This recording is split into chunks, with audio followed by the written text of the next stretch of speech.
nós vamos falar sobre esse tema, olhe para cima.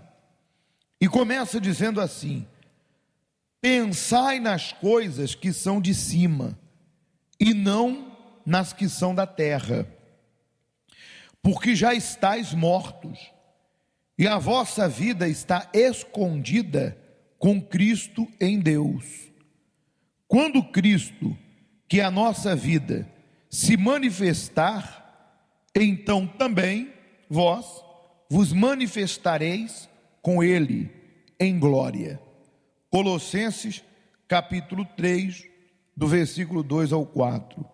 E diz assim o estudo: a vida daqueles que morreram por meio do batismo nas águas, para os prazeres pecaminosos deste mundo, e passar a viver para Deus por meio da fé, esta vida está totalmente voltada para agradar ao Senhor. No entanto, buscar e pensar nas coisas espirituais exige de cada pessoa completa renúncia de si mesma, ou seja, o sacrifício das próprias vontades e dos desejos carnais. Deve ser de forma contínua, essa renúncia. Quando a pessoa vive na injustiça, por exemplo, fica provado que ela ainda não recebeu o novo nascimento e, consequentemente, não possui o Espírito Santo, sem o qual é impossível viver em santidade. 1 João 3,6. O nascido de Deus tem prazer em buscar e pensar nas coisas do alto, porque deixou de ser uma criatura terrena para se tornar um ser celestial. 1 Coríntios 15, 47 é a referência. Muito bem, vamos dar uma pausa aqui para falar desse assunto. Aqui nós entendemos, neste primeiro trecho do estudo, o que normalmente acontece quando nós começamos na fé. Nós sabemos que a fé, ou a caminhada da fé com Deus, começa na conversão. E essa conversão acontece no batismo das águas. É quando o próprio nome já diz, a pessoa decide mudar de direção, ela está andando por uma direção de pecado, seguindo o próprio caminho, ou o caminho do mundo, e ela decide fazer uma conversão para seguir os passos de Jesus, para tomar a sua cruz, para negar a si mesmo e segui-lo. Isso é caracterizado quando a pessoa ela se batiza nas águas. O batismo, que é o sepultamento da velha criatura com seus feitos, é o sinal, é a aliança de que aquela pessoa ela aceitou Jesus Cristo como o Senhor da sua vida. Então o primeiro passo é o batismo, é a conversão. Mas nós sabemos que apenas o batismo e a conversão não é suficiente. É preciso que a pessoa ela se torne alma vivente. Alma vivente já somos quando chegamos aqui. Ela se torne espírito vivificante. Ou seja, que ela mude de dentro para fora. Que ela nasça de Deus, que é o batismo no Espírito Santo. Jesus disse para Nicodemos que aquele que não nascer de novo, quem não nascer da água e do Espírito, não pode ver o reino de Deus, ou não pode entrar no reino de Deus. Então nascer da água é a decisão de aceitar Jesus e de dar as costas para o pecado, para o mundo. E nascer do Espírito é eu me manter nesse caminho e desejá-lo mais do que tudo. Porque entenda, como diz aqui, sem o Espírito Santo, não vai ser possível nos mantermos neste caminho. Porque a natureza do Espírito, o novo nascimento, é que faz com que nós venhamos focar o mais precioso, que é a nossa salvação, a vida eterna. Lembra que Jesus falou para Pedro: arreda, Satanás, porque tu não cogitas das coisas do alto, mas sim das terrenas. A pessoa, ela só começa a valorizar mesmo as coisas do alto quando ela nasce do Espírito. Por quê? Porque Jesus disse: o reino de Deus, ele está dentro de vós. Né? Então, quando você nasce do Espírito, que você recebe o Espírito Santo, então você prova do reino de Deus. Bem, quem recebeu sabe disso. Você prova de algo tão maravilhoso, que é um relacionamento com Jesus. É como se você voltasse para o Jardim do Éden, lá no princípio, né? Em que o homem vivia um relacionamento com Deus, diretamente. É a mesma coisa. Quando a pessoa recebe o Espírito Santo, é porque realmente ela recebeu o selo de garantia que diz: esse é espírito e não carne. Esse verdadeiramente me ama acima de todas as coisas. Este verdadeiramente se entregou.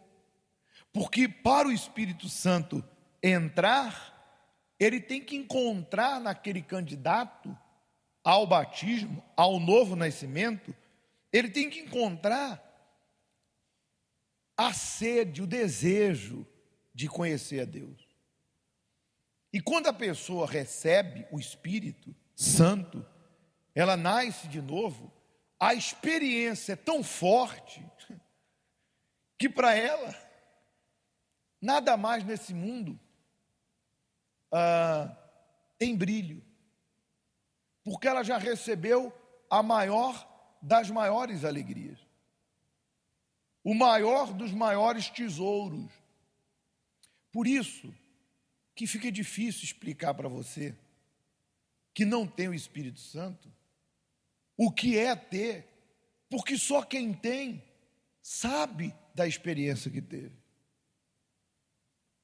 Só quem recebeu o Espírito Santo sabe que tudo nesse mundo é passageiro. É óbvio, a pessoa que tem o Espírito Santo, ela tem equilíbrio. Ela sabe que ela é sal, ela sabe que ela é perfume, ela sabe que ela é luz. Então, ela sabe que, como ela representa Deus aqui na terra,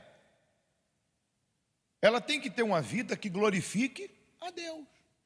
Então, se ela luta pelo financeiro, ela não luta porque ela valoriza o financeiro mais do que qualquer outra coisa. Não. Pelo contrário, ela luta porque ela tem consciência. Como que eu vou mostrar Jesus vivendo uma vida miserável? Mas ela não vai se vender pelo dinheiro. Se vender em que sentido? Ela não vai largar Jesus, a comunhão com Jesus, a intimidade com Jesus, por exemplo, para enganar, para ludibriar alguém, ou seja, tudo por dinheiro. Não. Ela pensa o seguinte: eu posso prosperar honestamente, eu posso ser um rico de Deus, ou não. Mas ela não vai se vender por sede ao dinheiro. Essa é a diferença do nascido. Já quem não é nascido vai amar o dinheiro mais do que o espiritual, que ela não tem ainda.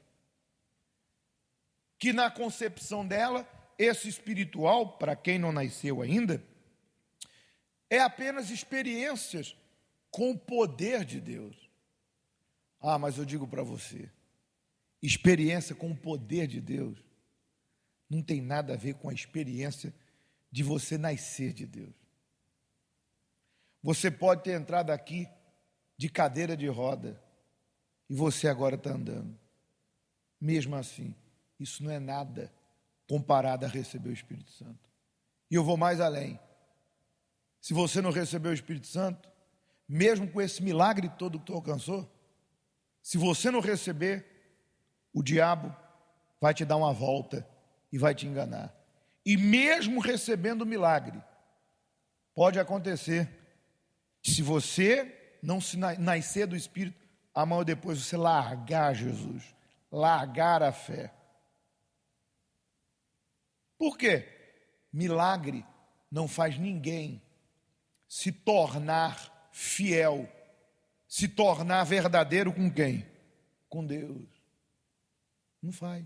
Milagre faz a pessoa ser grata, mas a gratidão chega uma hora que acaba. Por quê? Porque é um sentimento.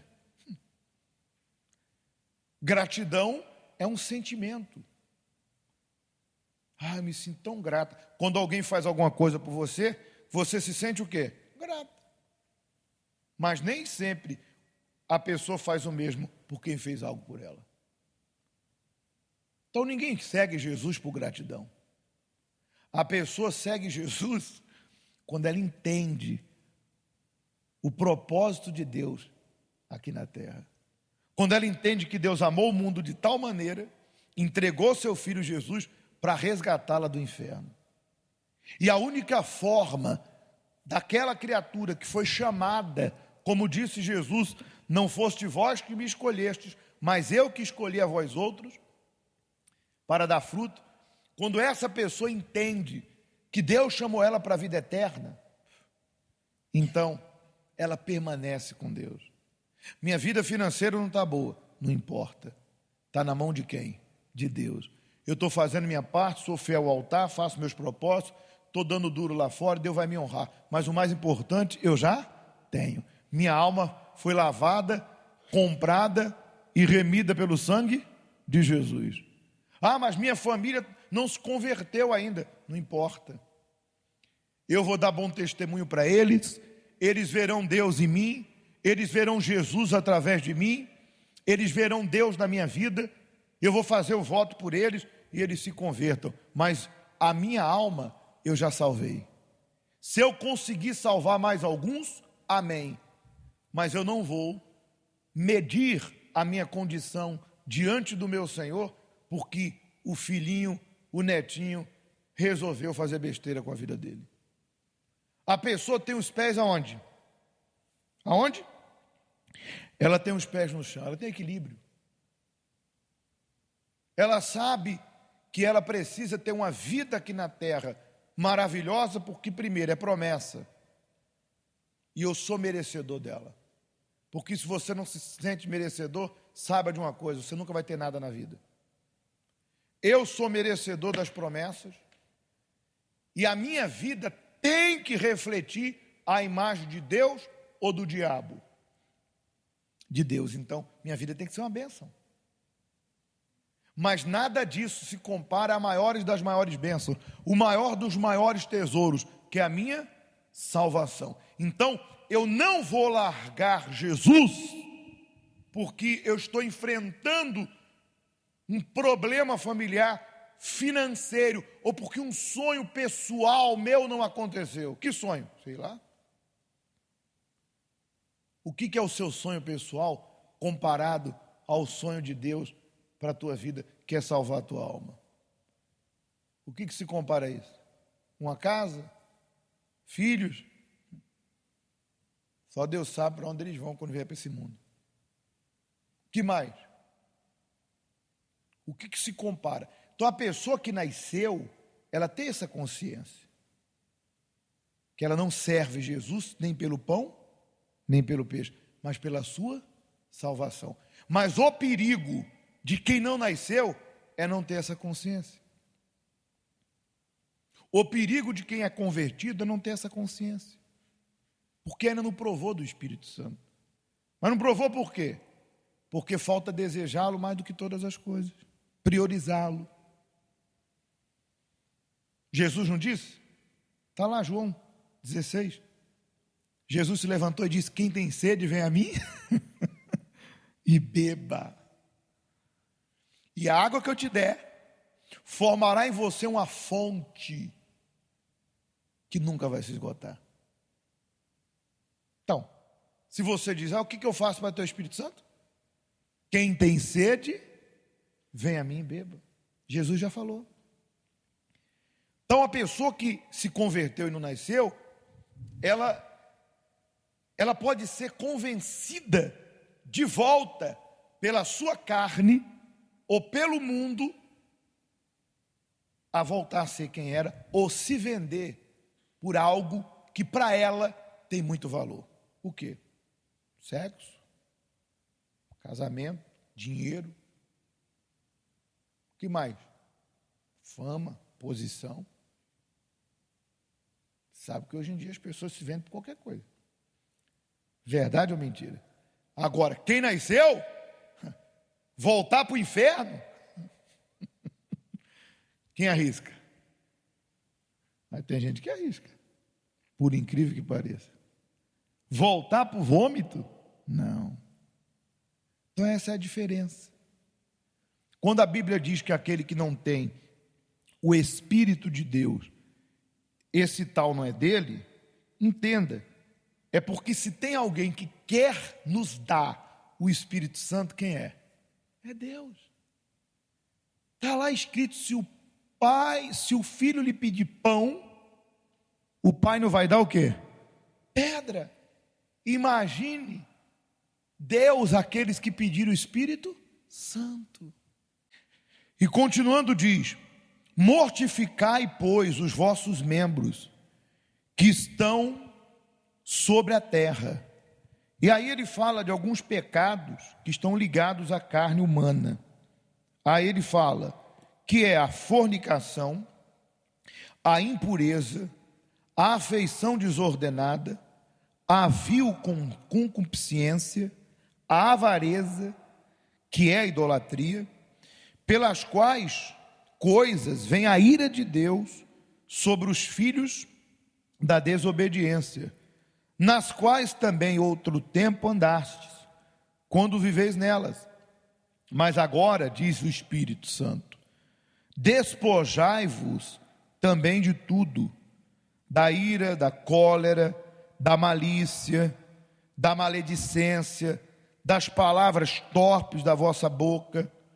Não mintais uns aos outros, pois que já vos despedistes do velho homem com seus feitos, e vos revestistes, e vos vestistes do novo homem, que se renova para o conhecimento segundo a imagem daquele que o criou.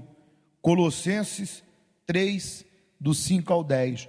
Quando a entrega da vida a Deus é verdadeira, o Espírito Santo faz nascer dentro da pessoa a natureza espiritual.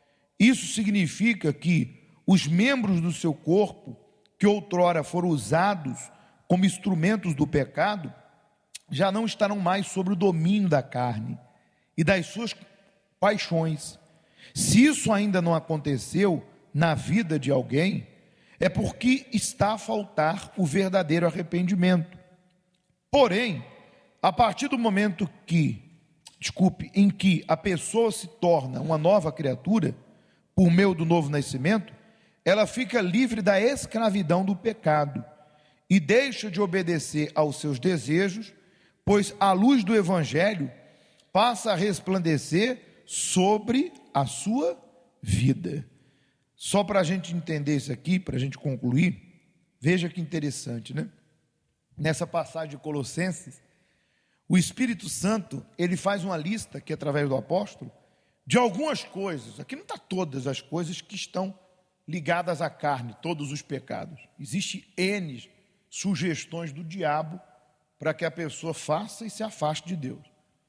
Muito bem. Aqui fala de alguns, né? Maledicência, linguagens obscenas, mentira, aí cobiça, impureza, etc. Mas veja que no indício diz: mortificai, pois, os vossos membros. Veja que o Espírito Santo nos mostra que somos nós quem temos que matar o pecado. Eu até lembro de um texto que fala assim, ó, se o pecado é o alimento do diabo, mate ele de fome. Então, ali diz que nós é quem temos que matar o pecado, mortificá-lo dos nossos membros, se despojando do que não presta, se limpando. Não é Deus que tem que fazer isso por mim. Gente, o que Deus tinha que fazer por nós, Ele já fez. Ele já preparou o caminho para a salvação. Agora é a vez de nós fazermos a nossa parte e trilharmos esse caminho. Jesus disse, eu sou o caminho já está pronto. Então eu tenho que mortificar, eu tenho que me despojar. Eu falava para as pessoas, né? Você vê, o mundo aí fora não vai melhorar. Eu não me iludo. O mundo aí fora, diz a Bíblia, ele jaz no maligno. Você vê as pessoas aí fora aos pés de Deus? Quem é o Deus desse mundo? Dinheiro. O dinheiro não é mal, mas o amor, o apego, a avareza. O Deus desse mundo é a ganância. O Deus desse mundo é o sexo, que gera a depravação, a pornografia, que gera o adultério, que gera tudo que não presta. As pessoas querem satisfazer sua carne. Qual o Deus desse mundo? Orgulho. Qual o Deus desse mundo? Vaidade. As pessoas pensam o seguinte, meu carro é melhor que o seu, eu sou melhor que você. O que elas não sabem é que o sol que brilha para os maus, brilha para os bons. A cova que espera os maus, espera os bons. O Covid que mata os maus, no isolamento, mata os ricos e bons no isolamento.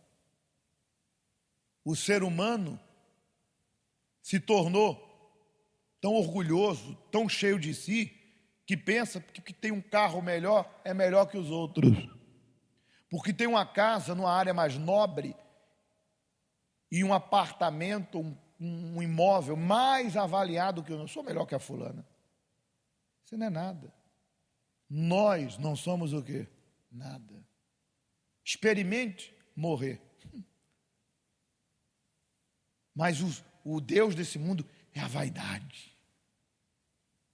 As pessoas querem se sentir melhor que as outras.